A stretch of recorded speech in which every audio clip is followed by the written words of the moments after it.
Try and get a couple waves. I like there's the rooster in the background. It truly tells the tale. It's sunny. So here with Peru's Alonso Correa. Alonso, a first-time Olympian. Congratulations, you qualify through the ISA World Surfing Games earlier in 2024 over in Arecibo, Puerto Rico. What was the feeling like knowing that you became an Olympian at a place that you not only look up to in Puerto Rico, but somewhere that was really close to home in Latin America too? Yeah, yeah. So I'm super happy I qualified in Puerto Rico. That place and that contest was super special for me because I had my family there. They were super excited to go because it's such a beautiful place, and me as well. But yeah, I was just having fun. Like the team vibes in the ISA was super fun, and we were surfing every day, looking for beach breaks and competing in those three waves, and I was just having so much fun. And then the contest started, and I really had not too much pressure. I was just surfing, and then as I went by in the contest, the pressure started to feel. The heats, like I was seeing the people still in the event, and I was just trying to do my best to stay alive. And then I was close, and a lot of anxiety came in, and I was able to manage it and to continue making hits until I qualified. And for me, it was like super a big accomplishment because doing good in the ISA is really hard. It's a lot of hits you have to go through, and a lot of like gnarly CT guys, a lot of all the like really good surfers from everywhere in the world. So yeah, it's a challenge, and the reward for doing good is to be in the Olympics and be here in Tahiti, probably one of the most beautiful places in the world, one of the sickest waves ever, and gnarly, scary, but the most you could get the wave of your life here. So yeah, that's the reward, and I'm just trying to enjoy it the most I can. Well, I'm glad. It seems like you're really happy and you're enjoying the process. You're currently at the training camp over that the ISA provided for you heading into Paris 2024. What's the experience been like so far? I know there's been a good amount of swell. You've been able to charge both on the tow day and in paddling days. What's it been like Yeah. so far on the ground in Tahiti? Yeah, no, the learning process has been crazy.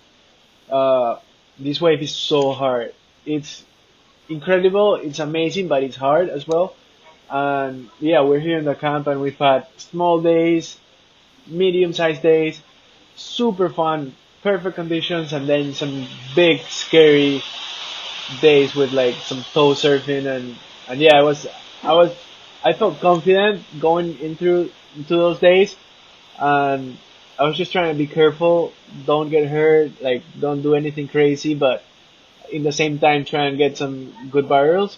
And like I was able to get some really sick waves. I'm super happy.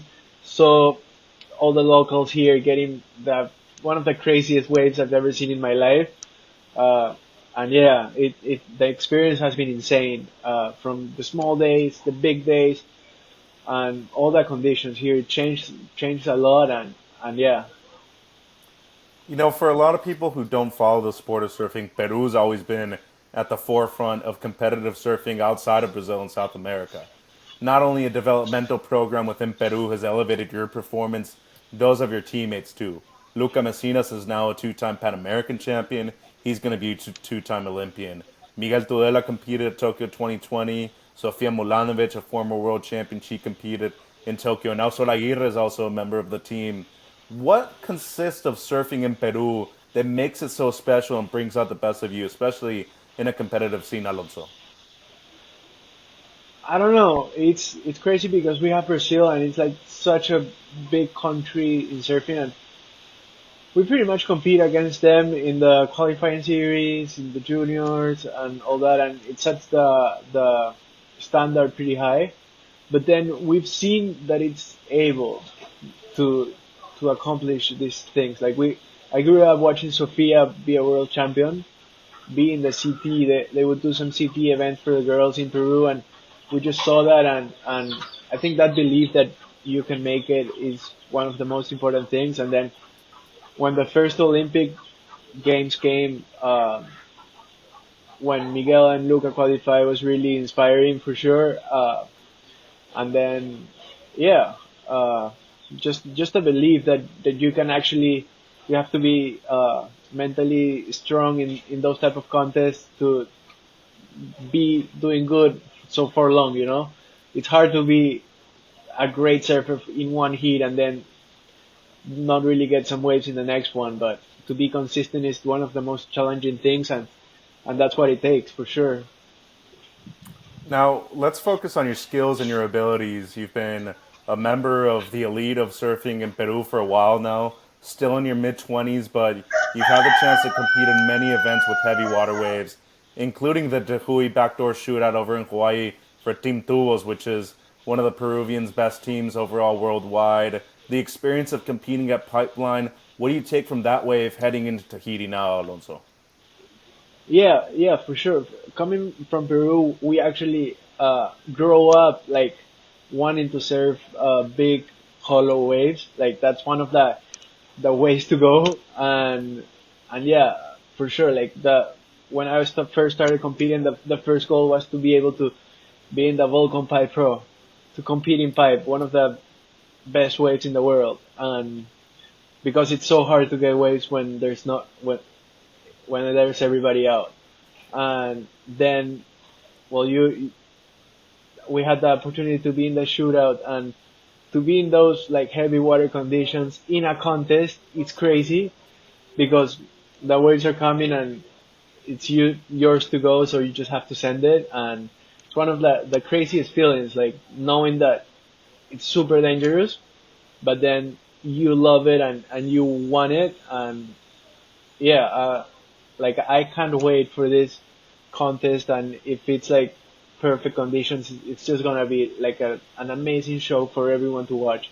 Because we the surfers, we love it, and we're gonna send it. We're gonna do our best, and yeah, that we love big barreling waves for sure.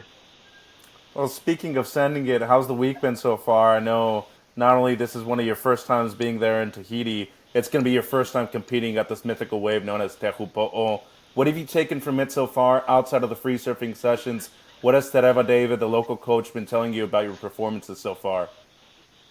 Yeah, no, Televe is awesome. He's been like pretty much showing us the reef, what we should do, and all the options we have. Because the lineup is actually pretty big, and there's like different waves. There's the south peak, the southwest, and then the west peak, and then the inside ledge, the outside ledge, and yeah, there's a lot of room to move. So in a heat, you'll have to manage it the best you can and try and get a couple waves because it's two waves that you need. I like that there's the rooster in the background that truly tells the tale that you're in Tahiti right Yeah, now, because that's kind of like the full experience right there. You get the environmental noises, all of the ambiance, and I feel like it's a great description of what surfing brings out, right? We go into different yeah, places, different locations. What's Tahiti been like outside of surfing, too? I would imagine that the food is just as good as you'll find in Peru. yeah. No, we have the rooster. It's sunny, but it's raining, and it's warm as well. So it's such an incredible place, and we're eating raw fish almost like every day in some of the meals. Sashimi, the portion crew is so good. It reminds me a lot of Peru, like it's got a ceviche vibe. So it's just amazing, and they're treating us so well here. Like the local community is so cool, and yeah, they want us to push ourselves in the water for sure. Growing up, Alonso, I had the opportunity to travel with you, to compete with you along the junior events and the world qualifying series events too. What's the thing you're most proud of so far? I know the Olympic qualification is a big deal for yourself, but you won a QS event earlier this year at home in Senoritas in Peru. What's the one accomplishment that you say to yourself every single day? I'm really proud of achieving this. Uh, I don't know. Yeah, I've done the QS for a while. Did the juniors. I have won like three QSs, I think. Qualified for this. Qualified for the Pan Ams in Peru, 2019. But I'm just proud that I'm still here, still competing, still loving it, and just the amount of joy that it brings to me, and uh, how much I love it is probably what I'm most proud of. That I'm passionate about this. Like the results come and go. Like you can win something and then the next event you do first lose first round. So in the end, it's all about enjoying it and living, like loving what you do. Like I love surfing. Sometimes it's hard. Wake up early in the cold, go train. But then some days you just have perfect waves, and it like if you enjoy the whole process, it's the most beautiful thing, and that's pretty much the most I'm proud of, to enjoy everything. All right, let's finish the interview off this way, Yeah. Alonso. What's a fun fact that a lot of people don't know about you? Ooh, I don't know. I'm not sure. Uh, I'm not interested really. I just serve. Yeah. I don't know. All right, then, Yeah. then let me ask you this: if you weren't an Olympian as a surfer, in which other sport would you like to be an Olympian in? Oh, uh, I don't know. I was pretty passionate about skating when I was young, but I haven't skated in years, so I don't think I'll be able to. I would have to train really hard, but that'd be super fun. Yeah. All right, Alonso. Well, best of luck. Appreciate your time, and see you in a month over there in Tahiti. No, thank you guys, and I'll see you guys here for sure. You'll enjoy paradise.